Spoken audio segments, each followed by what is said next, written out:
আপনি যদি বলেন জর্দা হারাম, দলিল দেখান, দেখান। দলিল আমি দিব না। যদি আপনি হারাম বলেন, দলিল লাগবে। কুত্তার গোশত খাওয়া হালাল না হারাম? হারাম তো দলিল লাগবে তো।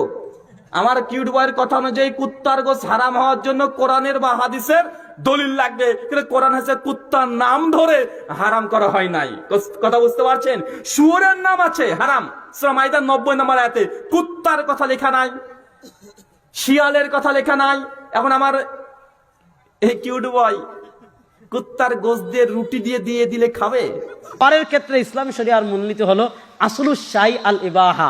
প্রত্যেক ওই খাবার খাওয়া হালাল যে খাবার নিষেধের পক্ষে কোনো দলিল নাই। শুধু ওই খাবারটা খাওয়া হারাম যেটা নিষেধের পক্ষে দলিল আছে। নিষেধের দলিল নাই এমন সব খাবার খাওয়া হালাল। টমেটো খাওয়া হারাম, দলিল নাই, এজন্য হালাল। কপি খাওয়া হারাম, দলিল নাই, এজন্য হালাল।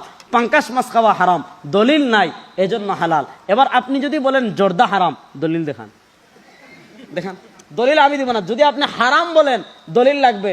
যদি হারামের দলিল না থাকে, ওইটা অটোমেটিকলি হালাল। এখন কেউ যদি যুক্তি দিয়ে বলে যে ভাই গাঁজার কথা তো কোরআনে নাই, আছে হাদিসে আছে, কথা বলেন তো গাঁজা খাওয়া হালাল কি হালাল নয়? ওর ওসুল অনুযায়ী গাঁজা খাওয়া হালাল। গতকালকে আপনাদের বাংলাদেশের একজন আলোচক বক্তা, আমার অবশ্য কিউট বয় হয়, নাম জানেন তো? জি, রেজাল করিম আবরার, আমার কিউট বয়, আমার সোনামণির কথা কালকে হঠাৎ করে দেখতে পেলাম। তাকে প্রশ্ন করেছে যে ভাই কি খাওয়া বলেন তো ভাইজান, জর্দা খাওয়া কি হালাল? আমার কিউট বয় তখন অনেক ভাব ভঙ্গিমা নিয়ে তিনি উত্তর দিতে শুরু করলেন। তিনি বলছেন দুনিয়াতে সব জায়েজ, সব খাওয়া জায়েজ। কলা খাওয়া জায়েজ কেন? হারাম হওয়ার দলিল নাই, এই জন্য জায়েজ। পাঙাশ মাছ খাওয়া জায়েজ কেন? হারাম হওয়ার দলিল নাই, এই জন্য জায়েজ। ভাত খাওয়া জায়েজ কেন? হারামের কোনো দলিল নেই, তাই জায়েজ। তাই দুনিয়ায় সমস্ত কিছু জায়েজ, হারাম করতে হলে দলিল লাগবে। এখন তিনি বলছেন, বলেন তো জর্দা খাওয়া যারা হারাম বলছে তার দলিল কোথায়? কথা বুঝতে পারছেন? বলছে জর্দা খাওয়া হারাম, যদি কোরআনের জর্দার নামটা নাই, হাদিসের জর্দার নাম নাই, এই জন্য জর্দা খাওয়া আমার এই কিউট বয় তিনি হালাল করে দিয়েছেন। আমি তখন ভাবলাম মনে হয় আমার কিউট বয় এই উত্তর দেওয়ার সময় তিনি জর্দা নিজেই খেয়ে নেশাগ্রস্ত হচ্ছে এই ফতোয়া দিয়েছেন। তারপরে যখন বই পড়ছি ভাবছি এই লেখকও মনে হয় লেখার আগে জর্দা খেয়েই শুরু করেছিলেন, নচেত উল্টা পাল্টা লিখে কিভাবে? কথা বুঝতে পারছেন না ভাইজান? উনি বলছেন যে সব হালাল, জর্দা খাওয়া হালাল, বিড়ি খাওয়া হালাল। কারণ বিড়ির কথা তো কোরআনে নাই, আছে নাকি? আপনাদের কাছে ইয়াবাখোর আছে, ও তো সেরে নিয়েছে। বলছি এরকম হুজুরি তো দরকার রে বাবা, এ হুজুর থাকলেই চলবে। কেন কোরআনে ইয়াবার কথা লেখা নাই, হাদিসে ইয়াবার কথা লেখা নেই। আমার হুজুরে পীরে কেবলা, মানে আমার এই যে কিউট বয়, এর একটা নতুন নাম দিয়েছি, শুনতে আগ্রহী না খুব? আমরা দলিল দিই মুসলিম শরীফ থেকে। কি শরীফ থেকে? মুসলিম শরীফ। আর এরা হচ্ছে মাওলানা শরীফ। মানে বাঙালিরা হাদিস শরীফে কি আছে এটা দেখার দরকার নেই, ওরা হুজুর শরীফের কথা বলে যথেষ্ট। এখন হুজুর শরীফ বলে দিয়েছে যে না, জর্দা খাওয়া হারাম, কোনো দলিল নাই, তাই হালাল। তো ভাই ইয়াবা খাওয়ার কথা হারাম, কোরআনও নেই, হাদিসেও নেই। এখন কি আপনি ইয়াবা খোরকে বলবেন যে তুই ভালো কাজ করেছিস? এখন আমার কিউট বয়ের সামনে যদি তার ছেলে, মানে তার ছেলে যদি হয় আর সে যদি একটা টান দেয় যে বাবা কেমন আছো বলো, আমার কিউট বয় কি চুম্বন করবে নাকি ছেলেকে? বাপ হালাল জিনিস বেশি বেশি খা। আশ্চর্য। এখন কেউ যদি যুক্তি দিয়ে বলে যে ভাই গাঁজার কথা তো কোরআনে নাই, আছে হাদিসে আছে, কথা বলেন তো গাঁজা খাওয়া হালাল কি হালাল নয়? ওর ওসুল অনুযায়ী গাঁজা খাওয়া হালাল, মানে সব কিছু হালাল হয়ে যাবে। মানে যেটা হারাম সেটা নাকি উল্লেখ থাকতে হবে নাম ধরে। কুত্তার গোশত খাওয়া হালাল না হারাম? হারাম তো দলিল লাগবে তো।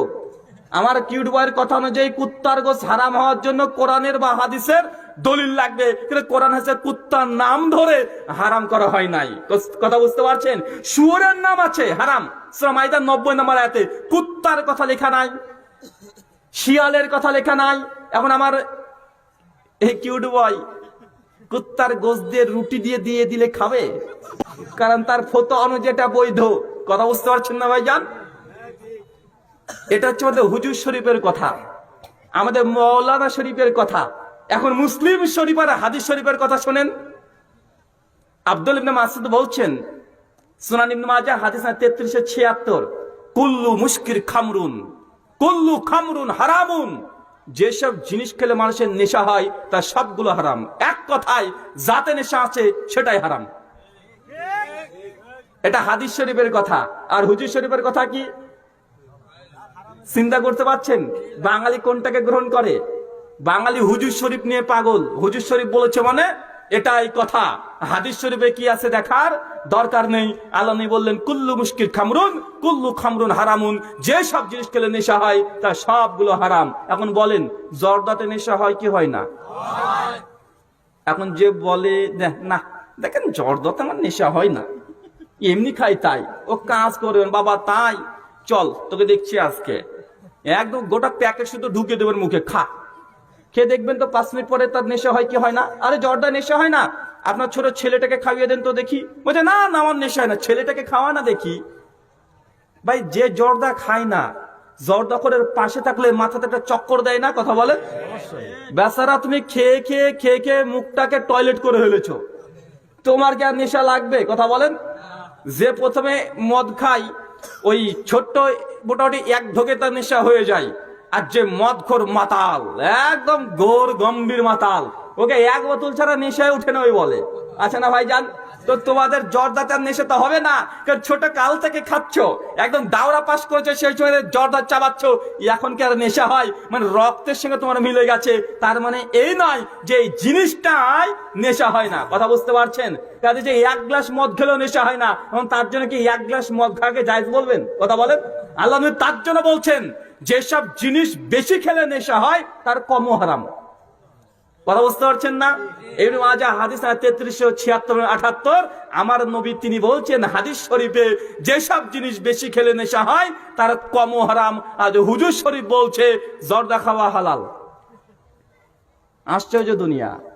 তো যাই হোক, যদি আপনি হালাল মনে করেন, শুধু একটা কথাই বলবো, সুনান তিরমিজিতে আল্লাহ নবী বলেছেন, স্ত্রীর হক হচ্ছে ওইটা যেই মানে তুমি খাবে সেই মানের স্ত্রীকে খাওয়াবে। আমার কিউট বয়, তোমার বউটাকে দাও। হ্যাঁ, বিড়ি খাবে এক টান, খাওয়ার পরে বউটাকে বলে তুমি এক টান মানো না।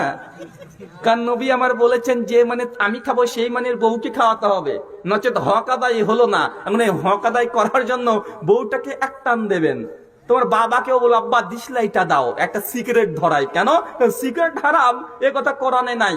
তো ভাইজান আপনাকে বলে অপমান করতে চাই না, আমি এই কথা বললাম এইটা যে কোরআনে নাম উল্লেখ থাকা দরকার আছে। কথা বলেন।